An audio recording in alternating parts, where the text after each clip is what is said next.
There aren't a lot of artists with works owned by the Whitney Museum of American Art and who also served a dozen years in prison. But that distinction can be claimed by Anthony Papa, who got out of jail almost 2 decades ago after some real struggles, and today is a renowned and successful painter. Right now, he and some fellow artists are getting ready to present a new show titled The Museum of the War on Drugs at the United Nations, no less. And he's an author, too. His latest book is called This Side of Freedom, Life After Clemency. And no, we're not finished. Mr. Papa is also the manager of media and artist relations at the Drug Policy Alliance. Tony Papa, welcome to BK Live. Hi, thanks for having me. Thank you so much for joining us. So you spent a dozen years behind bars, and now you're working against those drug policies that kept you there for that long. How did that marriage come together? Well, when I received clemency from Governor George Pataki in 1994, so when I came out after serving a sentence of 12 years in the maximum security prison, Sing Sing, I wanted to save those I left behind. So I started this personal agenda to paint images of those in prison as humanistic, which is rarely done. So I went on a rescue mission, bottom line, to save those I left behind. Tony, did you paint before? No, I discovered my talent in prison. One day I was sitting in my cell after 3 years, picked up a mirror, looked in the mirror, saw an individual who's going to spend the most productive years of life in a cage. And I picked up a canvas and I painted this self-portrait titled 15 to Life. 7 years later, it wound up at the Whitney Museum of American Art. I got a lot of publicity on my case, and that's how I got granted executive clemency. But I discovered my talent in prison. And it's one night I was smelling this turpentine, and I followed the scent to the cell, and there was another painter in the cell painting, and he had portraits that looked like Rembrandt, and I couldn't believe it. So he turned around, he came out, and one of the rules in prison I didn't know is that you don't look in somebody's cell. It's a sign of disrespect, and that's high on the level of existence in prison. And he wanted to fight with me, so I calmed him down. I told him, look, I admire your work. I think you're great. So then he had like a big head, and he said, oh, have you ever painted before? I said, no. He said, you want to try? I said, yeah. So he gave me some watercolor, some paper, and I went in my cell overnight, painted the worst painting you ever saw, but it ignited this fire, desire to create. And that's how I became a painter. Tony, we're seeing some stills here of some of your work. If you could tell us about some of these. Yeah, this is all work that you see now was done while I was in prison. And basically, I talked about the experience.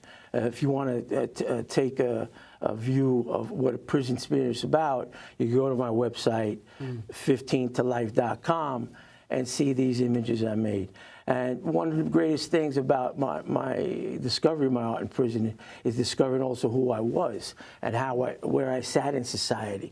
I discovered my political awareness in prison. I actually went to prison. I got 3 degrees when I went to prison. I got a master's degree from New York Theological Seminary, and I started creating these images where I feel an artist should be a social commentator, talk about the issues that affect us all.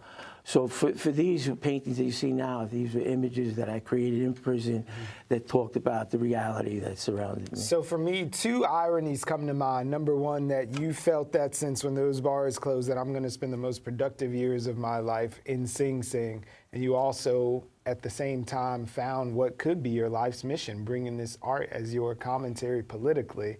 And the second is that you guys are opening at the UN about the war on drugs and having all of these images and getting political with a body that doesn't have the best record when it comes to the war on drugs. Right.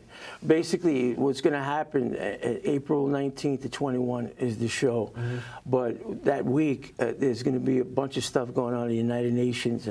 The Global Commission is going to be there. These are former heads of governments, former presidents, talking about the global war on drugs.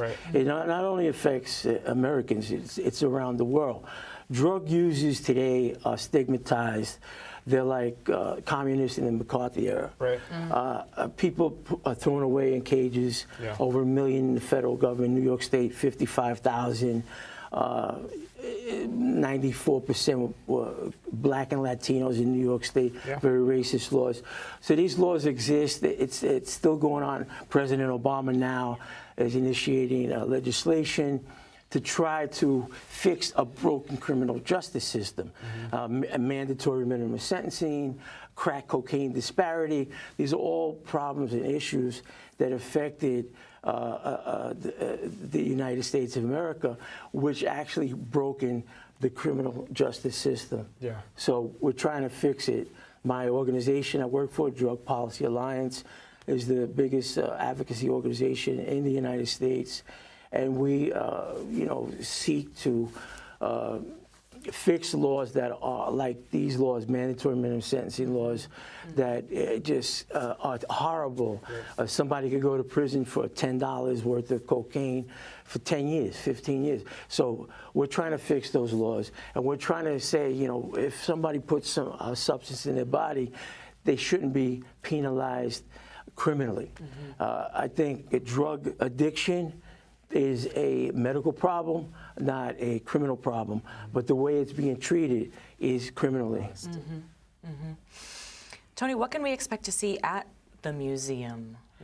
Well, you're going to have art installations by other artists. Some of my paintings will be there. The painting on display now is my famous painting, 15 to Life, which was at the Whitney Museum displayed, showing the reality, the despair of spending a significant time of your life in a maximum security prison.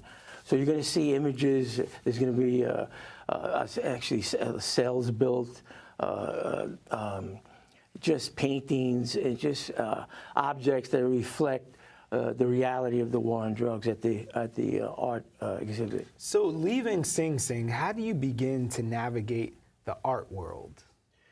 You talked about some of the personalities inside, and I can only imagine some of the personalities outside dealing with those. It has not been easy. Yeah. But what I do is I show my work a lot of spaces, cultural spaces around, leading galleries, wherever I could.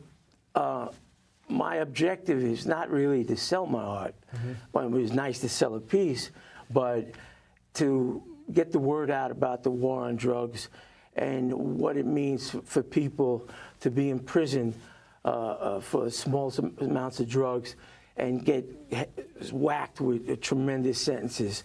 So my art goes along with my advocacy for telling people what the drug war is about and who it affects. Right, what it actually does, what it actually looks like, and humanizes it.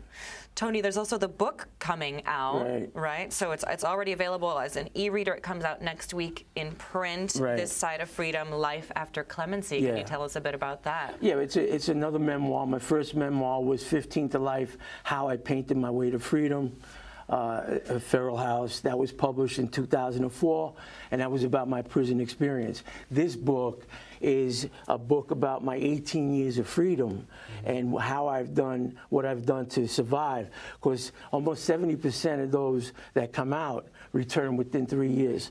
So my whole objective is to talk about my experience and to show how I survived outside and was one of the few that made it and created, who I am today.